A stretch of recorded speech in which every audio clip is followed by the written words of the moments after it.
집권 3년 차를 맞이한 윤석열 대통령이 설 맞이 신년 대담에 나섰습니다. 기존 통상적 대담 형식과는 좀 다르게 윤 대통령이 직접 대통령실을 소개하는 형식이었습니다. 이걸 미니 다큐멘터리라고 소개를 했는데요. 윤석열 대통령은 신년 기자회견 대신 94분에 걸친 사전 녹화 대담을 통해 각종 현안에 대한 자신의 입장을 밝혔습니다. 집무실을 비롯해 그간 공개되지 않았던 대통령실 곳곳을 직접 소개하기도 했습니다. 치솟는 물가는 공급 정책과 함께 규제를 풀어 적극적으로 대응하겠다고 선언했고, 물가 관리를 좀 적극적으로 해 나가려고 하고 있습니다. 의대 정원 확대를 비롯해 지역 필수 의료체계 확립 등 의료개혁을 본격 추진하겠다고 했습니다.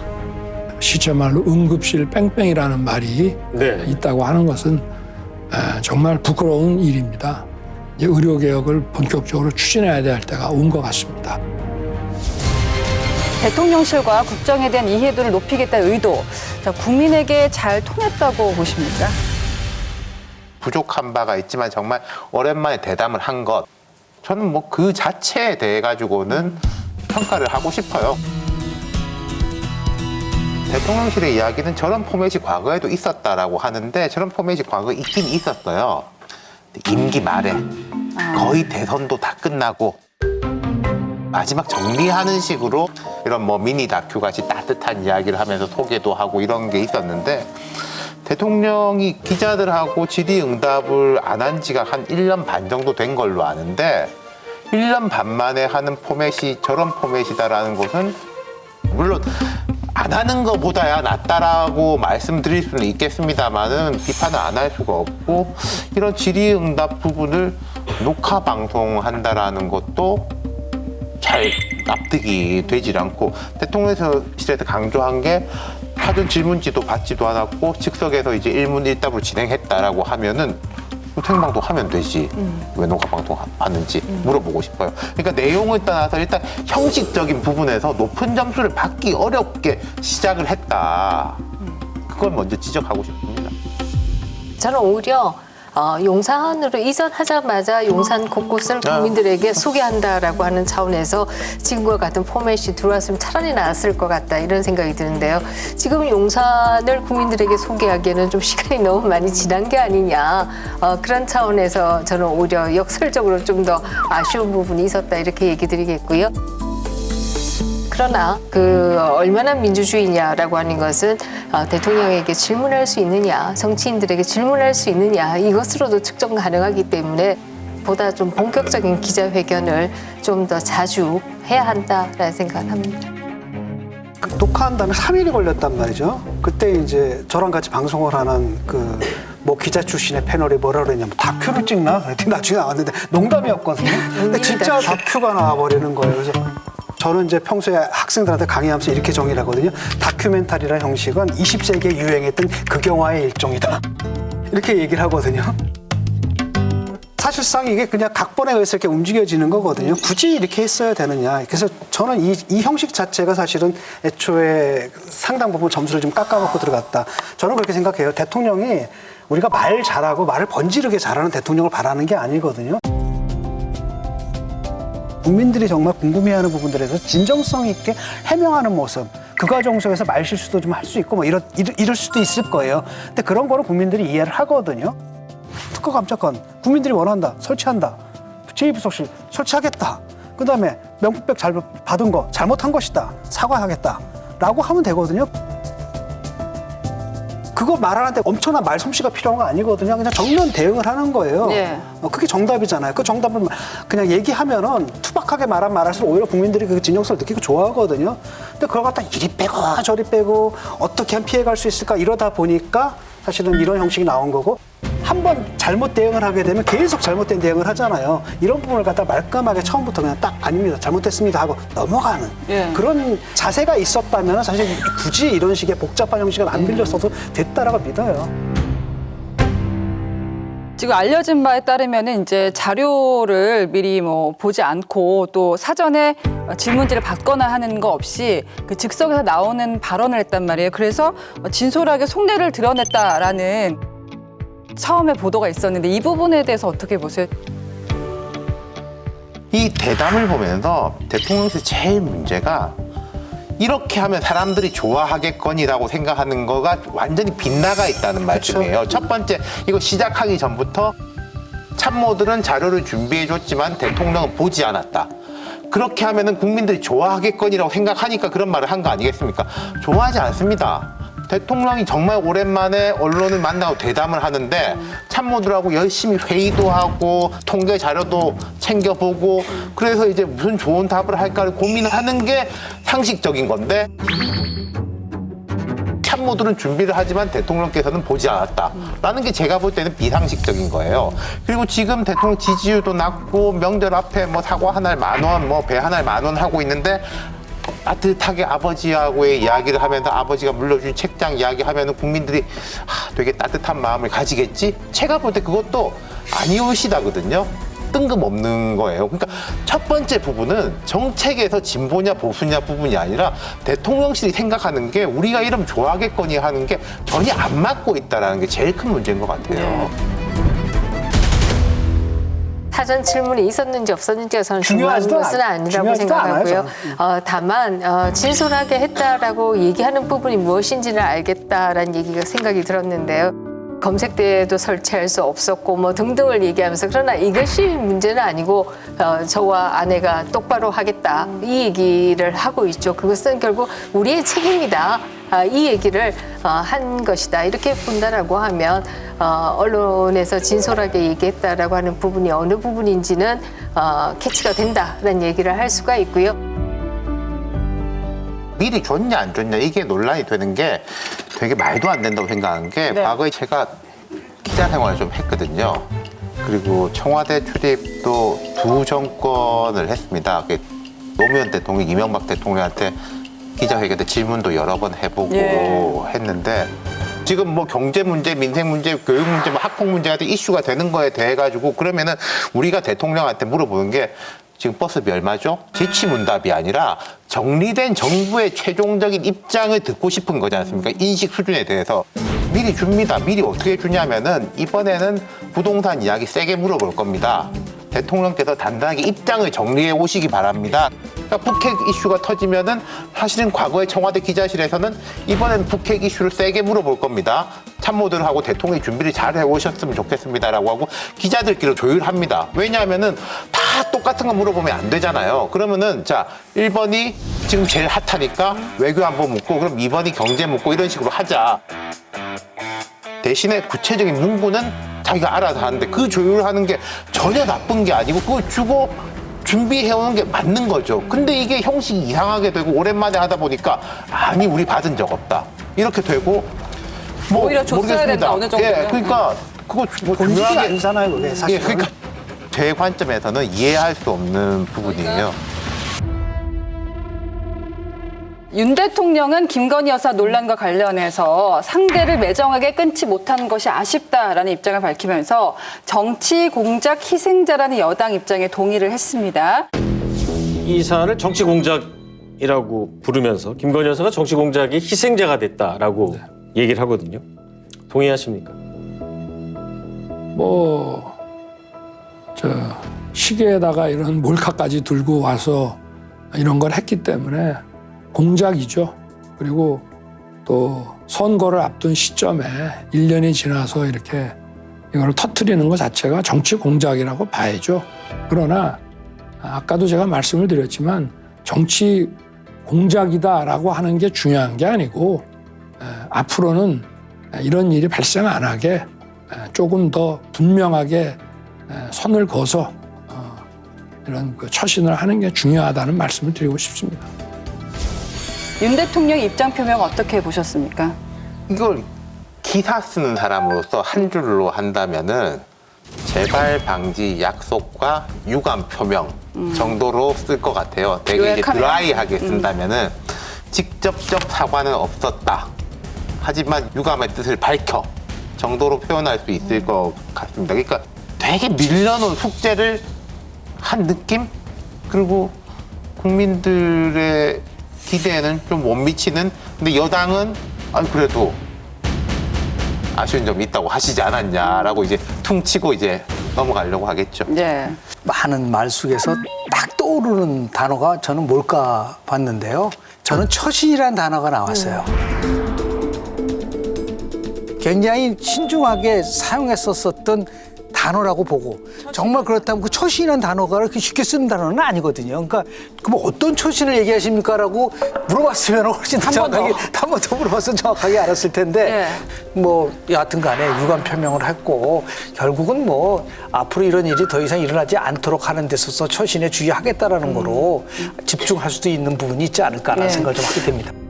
국민들도 알아요, 그 사정을. 그 선친을 팔았다 그러더라고요. 뭐 그런 식의 사정들을 국민들도 다 알고 있거든요. 그것도 판단합니다. 다만 그럼에도 불구하고 왜 받았어?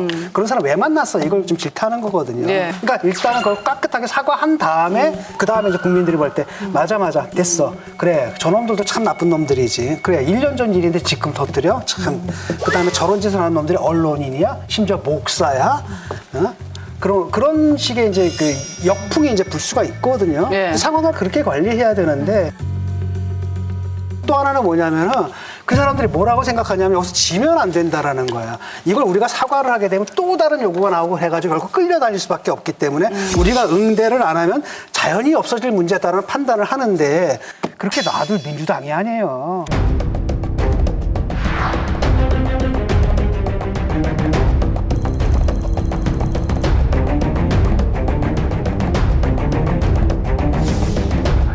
기획은 명백한 진실인데 김건희 여사가 받은 거 아니겠습니까? 이것을 뭐 대북 공작이라든지 내지는 공작 정치라는 이런 프레임을 씌우면서 김건희 여사를 비유하는 이 행태가 정말 10년 전에 최순실을 제가 폭로했을 때 최순실을 비유했던 청와대와 당시 자유한국당 그런 모습하고 똑같은 그런 패턴이거든요.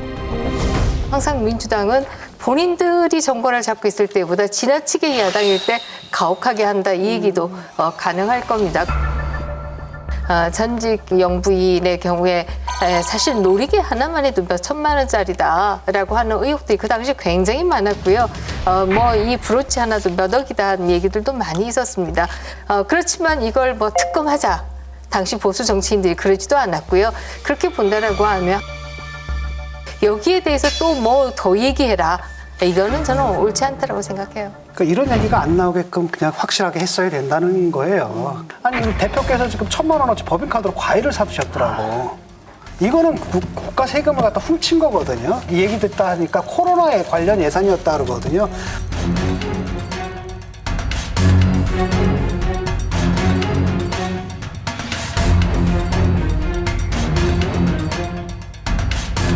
국민 건강에 써야 할 돈을 빼가지고 자기 가족들 비타민 보충을 하는 데 쓴 거예요, 지금. 이런 대표를 모셔놓고서 이런 의혹이 제기됐으면 공식적으로 입장을 내놔야 될 거 아니에요. 아니, 법인카드 쓴 게 맞아요, 틀려요? 사실이라고 한다면 그런 사람 갖다 대표 자리에 앉혀도 되는 거예요, 안 되는 거예요? 국민들이 이런 것도 궁금해 하거든요. 거기에 대한 대답들을 내놔야 되는데 앉아가지고 지금 이런 논평을 하는 민주당도 좀 한심하죠. 대통령실에 가까운 분들이 대통령실이 공식적으로 말한 바는 없지만은 뭐 관계자 반론하고 대통령실 가까운 이제 의원들이라든지 여권의 정치인들이 잘 해명하고 설명하면 국민들로 이해해 주실 거죠.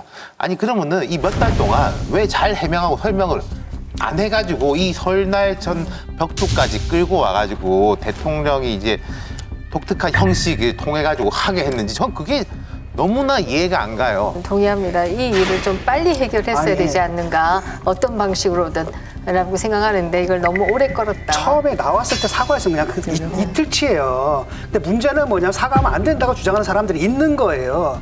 그다음에 여기서 중도층들이 짜증난 건 뭐냐면 이런 거거든요. 우리가 뽑은 것은 김건희 남편을 선출한 게 아니에요. 대한민국 대통령을 선출한 거란 말이죠.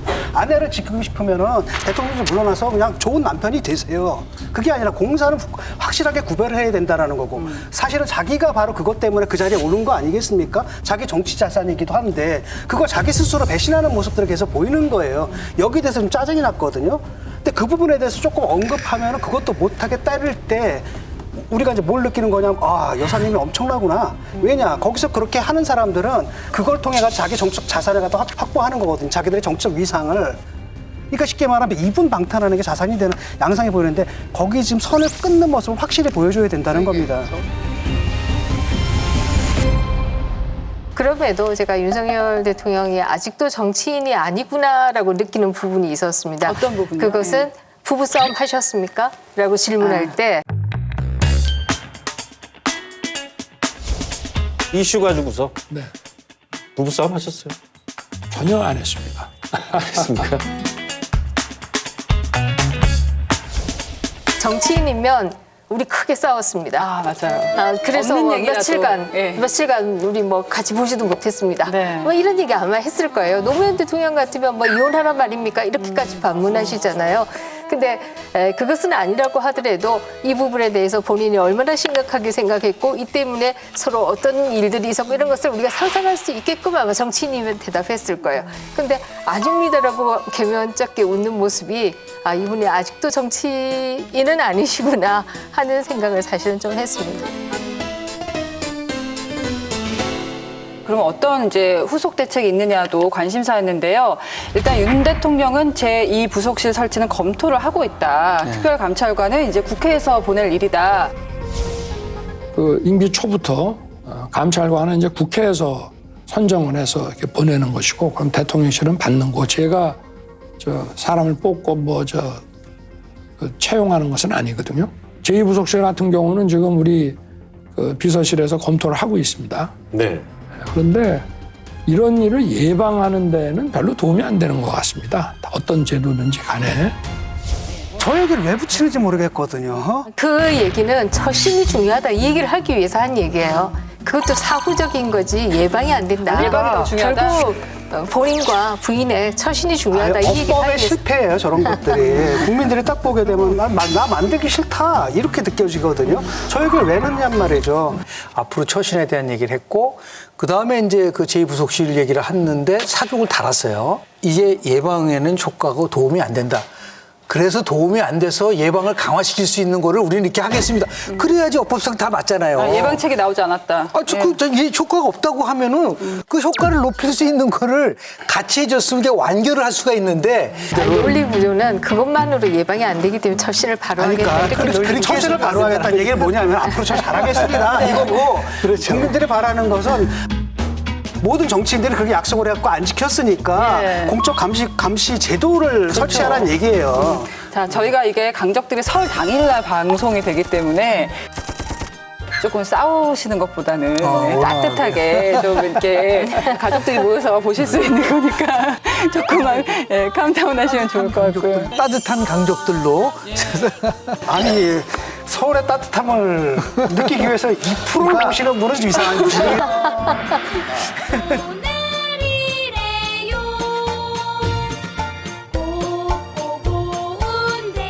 한동훈 위원장하고 갈등설이 보도된 지가 얼마 안 됐습니다. 윤 대통령은 한동훈 위원장과의 갈등설에 대해서 사사로운 것은 중요하지 않다면서 공천에 관여하지 않겠다는 입장을 거듭 밝혔습니다.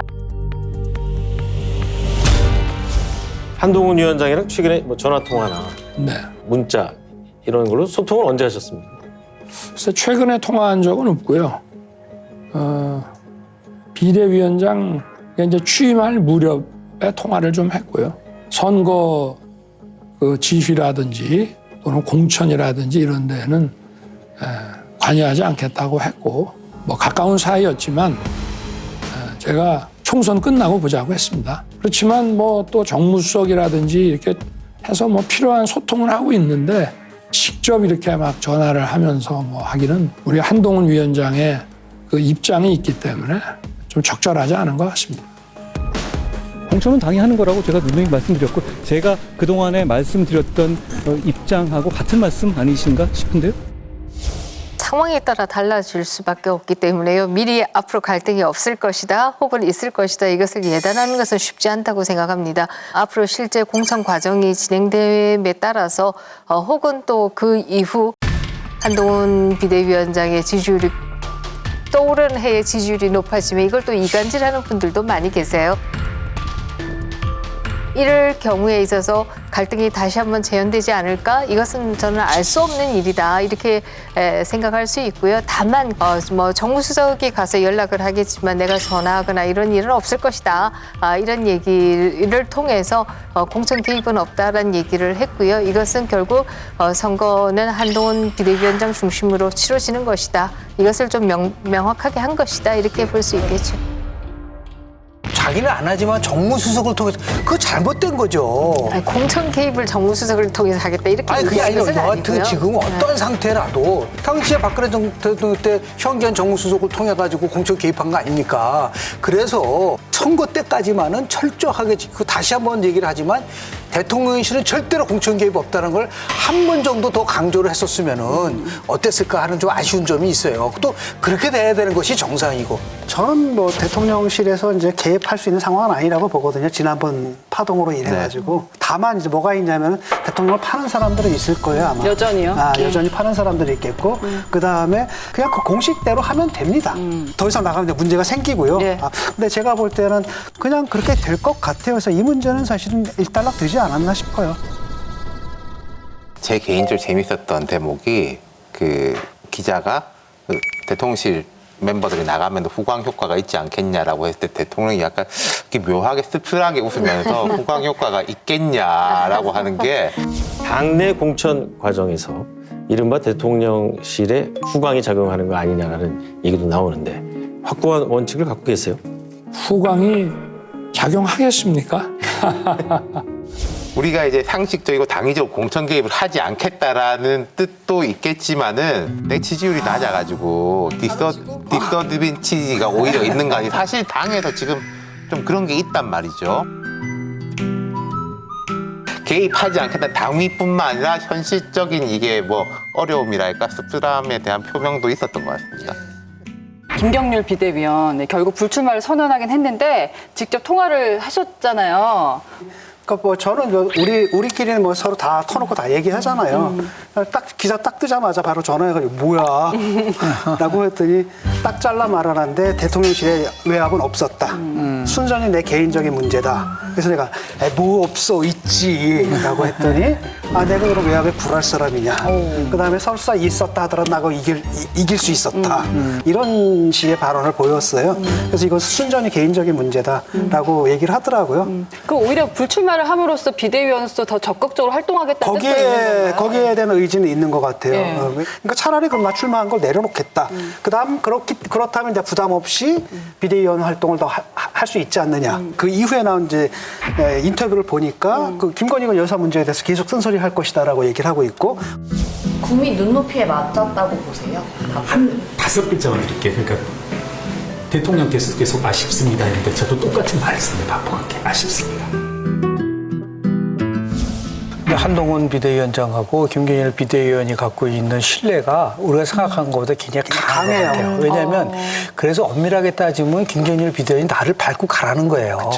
근데 이게 어떤 효과가 있냐면요. 한동훈 비대위원장이 공천과 관련된 자기가 주도권을 가질 수 있는 계기가 마련된 겁니다. 오히려 짐을 덜어준 거다. 나는 이 김경일조차도 공천에서 배제시켰기 때문에 앞으로 어떤 의합이 오더라도 원칙에 따라서 갈 수밖에 없다는 것을 보여주는, 대통령실에 보여주는 그런 의미에서 보이지 않는 나름대로의 효과는 분명히 잠재돼 있지 않을까라는 생각을 좀 하게 됩니다. 그 재밌는 말이 뭐냐면은 그런데 별로 잡는 것 같지도 않더라고 이러더라고요.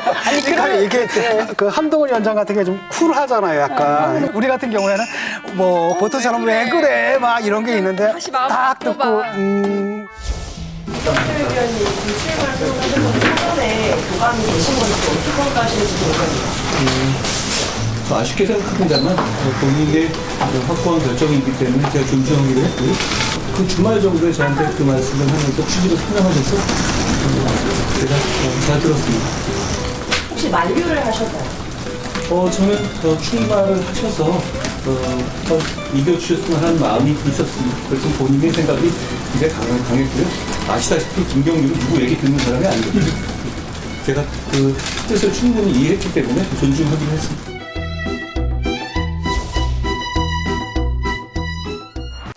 여러분, 여기를 눌러서 구독을 해주시면 강적들 컨텐츠를 빠르게 만나보실 수가 있습니다. 알람 설정도 잊지 말아주세요.